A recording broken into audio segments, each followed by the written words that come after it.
विश्वास नाही. त्या पोरानं बागेतल्या मॅनेजरचे पाय पकडले आणि म्हटलं, साहेब मी पडल ते काम करल पण नोकरी द्या.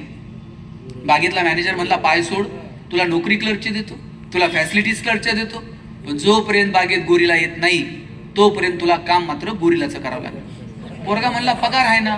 आणि मग गोरीला तर रोज यायचा, गोरीलाचे कपडे घालायचा आणि पिंजऱ्यात जाऊन उभा राहायचा. लोक यायची, शेंगा बिंगा खायला घालायची. म्हणला, मजा आहे, पगार चालू आहे, डेली अलाउन्स पण सुरू आहे. एक दिवशी तुमच्यासारख्या कॉलेजच्या मुला मुलींची ट्रिप आली आणि त्या पोरापोरींकडे बघून हे जोरजोरात उड्या मारायला लागला आणि उड्या मारता मारता चुकून वाघाच्या पिंजऱ्यात जाऊन पडलं.